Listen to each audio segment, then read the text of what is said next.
I'm Flynn from Offshore in Asia. We help people move, do business and invest in Southeast Asia. Firstly, you've got to ask yourself, what's the cost of moving? There's obviously flights, visas, insurance, other travel expenses, and all your home country expenses that might not stop. Do you have a mortgage? Do you have people to worry about? Is there child support? Is there, plethora of things. You also have to worry about insurance as well as your at-home expenses, things like your mortgage, registration on vehicles, other forms of insurance and things like this.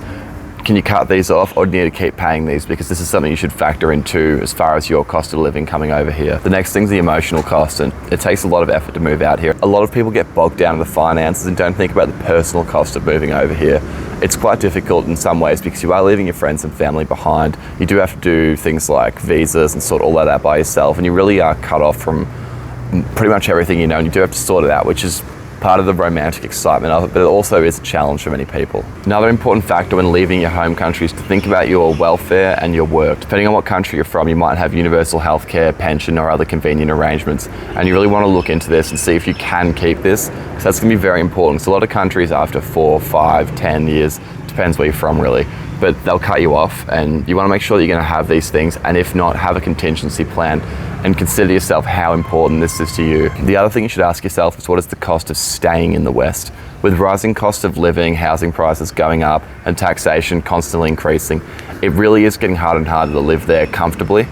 And if you're making a Western salary or you have good savings and you bring it over here, you could be saving a lot of money. There's also the well-being factor, and speaking to a lot of people out here, this is one of the main reasons people leave, whether they're just bored, they're cold, they're always worrying about money, many different things that concern them.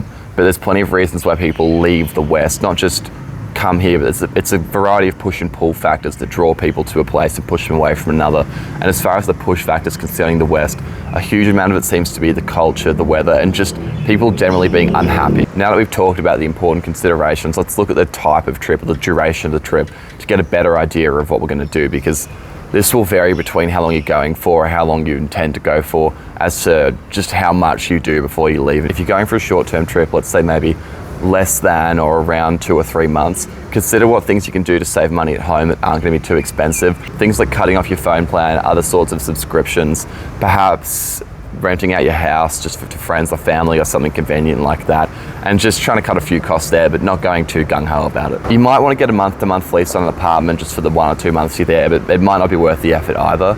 And on top of that, if you want to move around, it's going to be a bit restrictive, but it's worth considering since Southeast Asia month-to-month leases are considerably cheaper. As far as your visas, just for a short-term trip like this, tourist visas will almost always suffice. So I wouldn't complicate things, just go with that. Depending on what country you're in too, you can either just do a quick border run or even within the country, extend that visa to say a retirement visa or something like that, if that's what you're looking to do. If you're staying for a year or two, get more serious, look into a long-term lease, get a driver's license, a local bank account, and all these things are going to make your life easier and help you actually build a life in that country. Speaking from experience, it's worth just getting it done as soon as you get over here. That way you'll be bearing the fruits of your hard labor sooner rather than later. Also, this one isn't discussed much. I think it's somewhat unpopular with some people, but learn the local language. I can't stress enough how much better your life will be in a country if you can talk to the locals and communicate easier on a daily basis.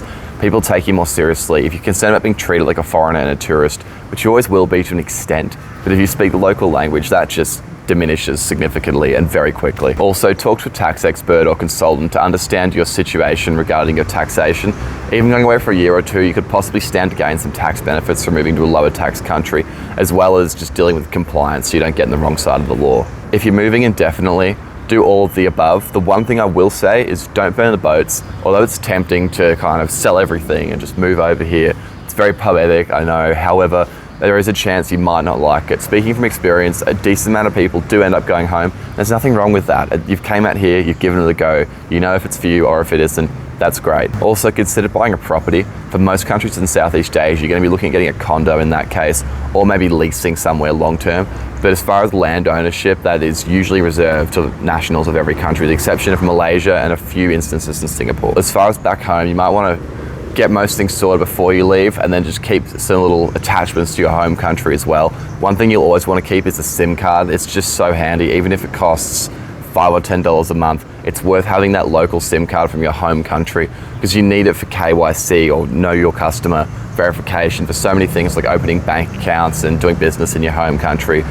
And it's worth it. At this point, I would seriously consider talking to a professional, get some advice, someone like ourselves that can really help you not make the same mistakes we did, because chances are you're going to save a lot of money by going through and having a chat with a professional, just getting an understanding of your situation at least, because there might be a tax treaty or a better visa or a better bank account that you didn't think about and would have made your life so much easier had you just gone with that straight away. So what do you actually do? How do you do it? Well, really you book a plane ticket, but beside that, firstly you want to think about the unsexy things, the tax, the visas, all these things that we've been discussing here.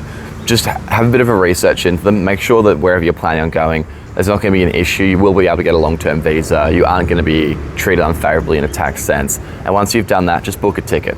And I can't stress that enough. So many people that I know and my friends over here know, from friends from back home and all that, talk about, oh, how nice it would be, how great it would be, how they'd love to do it. And there really is no difference between us and them in terms of what's stopping us. It's just that one day we just decide to book a ticket and here we are. And so I'd encourage you to just do that. Just tick off the boxes, figure out, as long as you can know that you can stay here at least indefinitely. If you can sort out a visa in a country, generally you're going to be pretty sweet, and most of the other stuff will fall into place. Once you've booked that ticket, maybe a month, 2, 3, probably 3 months out is probably a nice time. You're not going to be waiting too long, but you're not going to be rushed to get things ready. But you just want to get your things sorted. So clean up your house back home, rent it out, whatever you're going to do. You just want to sort out as much as you can. So plan out all the stuff in your home country and sort all that out, and then do as much as you can for the country you're moving to in terms of planning things out. Some specific considerations. So cost of living is an important one. With the exception of Singapore, that is very expensive, one of the most expensive places in the world. Pretty much all of Southeast Asia is a very similar cost if you're living there long term, which is confusing because incomes do vary between regions and infrastructure is a bit different where you are. However, you're going to be spending, if you're living quite cheap, anywhere from 1,000 to 2,000 US a month. And that's quite a comfortable budget for most people in most places. Some slightly cheaper places, probably Vietnam, but there's not many good long-term visa options there. Northern Thailand's quite cheap. Philippines is quite cheap. Some places that are just slightly more expensive. This is just in my experience. It really depends how you do it in all these countries. But Malaysia's somewhat more expensive. Bali in particular is slightly more expensive. That's more in the tourist areas down south. I'm sure if you're up north, east or west, it's cheap as well, but just have a look into it.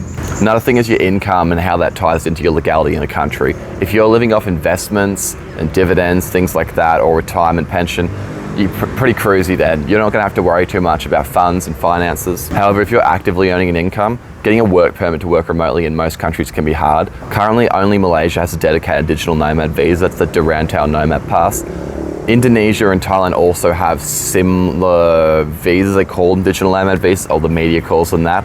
But really, they're more broad than that. So you want to find out what the legality is with working in a certain country if you're going to be working online over here. Also, visas are important. Stressing over border runs and getting let back into a country is not a good way to live. And if you want to build a life out here, you really do need to have a long-term visa. And that's just not my opinion, but very many people's you'll hear out here. I'm reluctant to say a fact, but at this point you really do need just to have a long-term visa in a place, because the whole idea of border bouncing on tourist visas and stuff is getting old quickly with immigration, and it's really not going to work for long. The importance of a good visa cannot be overstated either. I'd actually consider a visa as one of the most important factors as to whether I move to a country or not, and it would change my opinion. If there's one country that I really like, but I can't get a good visa there, I'm going to be border bouncing for a few months before they kick me out. Or there's another country that's a great visa option, they're welcoming us in, and I don't have to stress and worry about all that. I would choose the second. The last one's lifestyle. Of course, it's a bit more subjective, but just move to a place you like. All the above said, even if it's got a great visa, great financial situation, all this stuff, but you're not going to be as happy there as somewhere else. Even if you're doing all right in this country, you're probably going to be thinking about, oh, it'd be nice to be over there. So really consider lifestyle is one of the most important reasons, as that's why you're moving here in the first place, more likely than not. That's really all you need to do. I'd encourage anyone at this point, if you're sitting back at home watching this, thinking about how nice it would be to do it, just to make the leap. Really, you can come over here and book a ticket, no return if you don't need to, and just stay here for a month, see if you like it. Travel around for 2 or 3, find a place you like, maybe settle down. If not, go home and it's just been a good holiday, and at least you know what you want now.